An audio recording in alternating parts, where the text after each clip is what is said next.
by going on these different podcasts, going on these different platforms, and he was, explaining what happened, and he seemed to get the sympathetic vote of, like, woe is me. Like, you got, you don't have to do all of that for little old me, whatever, old man, and this, and that.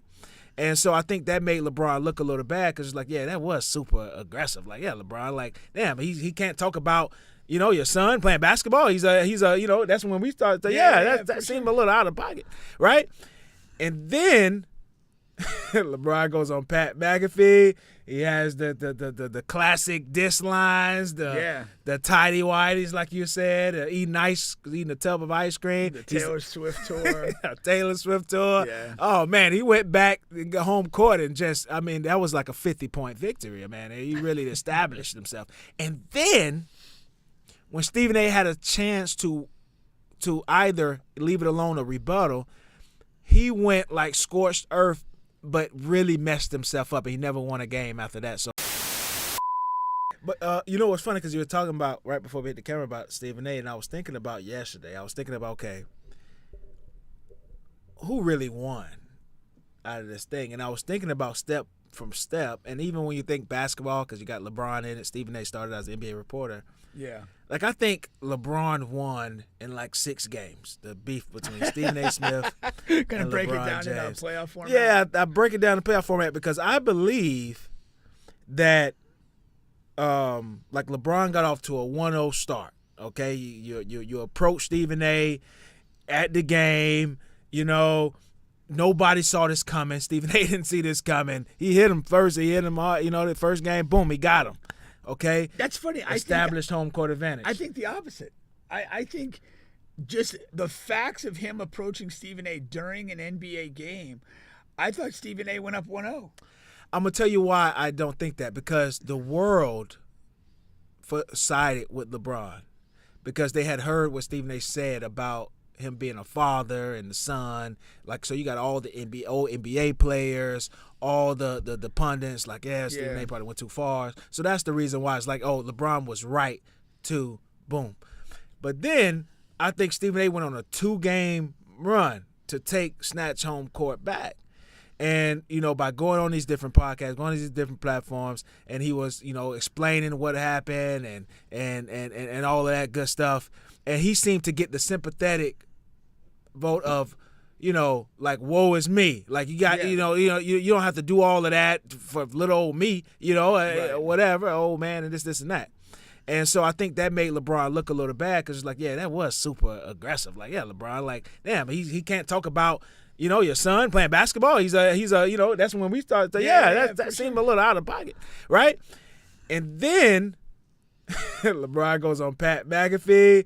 He has the classic diss lines, the tidy whities, like you said, eating a tub of ice cream. The Taylor Swift tour. Taylor Swift tour. Yeah. Oh, man, he went back and got home court and that was like a 50-point victory, man. He really established himself. And then when Stephen A. had a chance to either leave it alone or rebuttal, he went like scorched earth, but really messed himself up. He never won a game after that. So he went on, oh, you don't really want me to say things that I really know. You weren't at Kobe Bryant's memorial service. He's on live television saying all this when LeBron James really was. Yeah. You weren't at, Dwayne Wade's Hall of Fame speech, and he's the reason why you're in the Hall of Fame yourself anyway, because he made you a winner when, just a week prior his son damn near died from a heart attack. Like, so that the timing on that squared up.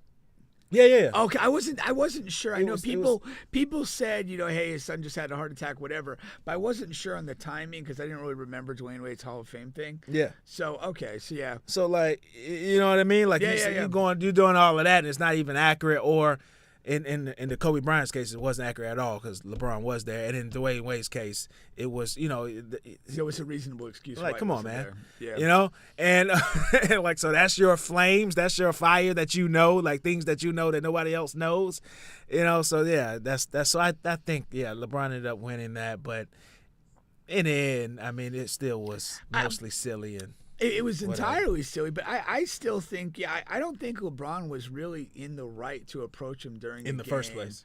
Yeah, and I don't think that anything that he said was, for me, out of bounds. Yeah. It was Stephen A. on the first go around, but he did get annihilated in the McCaffrey thing. That's the single biggest thing that happened. And then, his defense, when you kind of go scorched earth, but your facts are bad, you just kill yourself at that point. I mean, there's just, you're hurting your own case. Yeah, exactly. You're harming yourself more than he is at that point. Yeah. And then at the end of the day, why this, I think, was really bad for Stephen A. At the end of the day, more people feel connected and positive about LeBron as a person than you. And you can't compete with that. Like, people, you might be amused by Stephen A. on some level, but very few people give a shit about him. Yeah. Like, if Stephen A. dies tomorrow, like, there'll be a little news cycle thing, but nobody's getting upset. If LeBron were to die tomorrow, people will cry. Like, people will be upset. I mean, maybe not. I mean, maybe like Kobe, maybe not quite like Kobe, but like, it would hit a lot of people, and it would hit them hard. It would. And you would not, like, your passing would be a fart on Taco Tuesday. It would, by nature of the stature of the two individuals. Right. But I will say this. I do think Stephen A. is the GOAT in that field. I do. And it doesn't matter, like, what people think how good or bad he is. It's just when you look at the level of production and what he means to that field, he just is the GOAT. You know, it's hard, but it's two totally different lanes, and so the level of importance is different. But yeah, but you would literally had to have revealed something about LeBron that would be truly horrific. Yeah. That would, like, really give people pause. And there's only a couple categories that have the potential to do that. Yeah. There's some people who seem to believe like he cheats on his wife a lot. Now, if you add some concrete stuff on that, now that's going a little, Kendrick route. If he played with children and stuff like that. That's what I'm saying. Like you've got because his brand is family, part of his brand is family. That would be a hit if you had some verifiable stuff. Yeah. But it, like, again, to really unsettle people, you'd have to get into, like, the kids stuff or, some sort of violence, like really dark stuff. Yeah, because even if the damn Kobe and Dwayne Wade stuff was true, I mean, like, whatever. It's not cool, but like it ain't cool, but it is what it is. Yeah. I mean, maybe he doesn't like funerals. Maybe who knows? I mean, you know what I mean. But I mean, regardless, he was there, so it's the difference. But that still wasn't enough. Yeah. Like, because he was claiming he had, like, I know things. Right. That's not enough. Yeah. But anyway, you're on the bench. You're on the bench podcast, home of sports, music, and mayhem. We're available on all podcast streaming platforms, including here on YouTube. Please like, share, subscribe, all of that good stuff.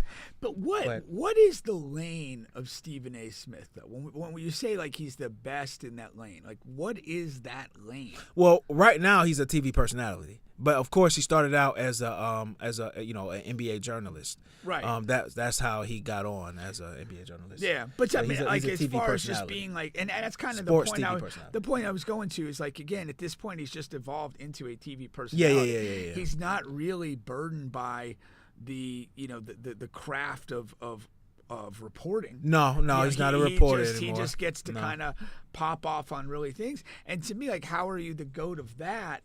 Because it's like a randomly subjective thing.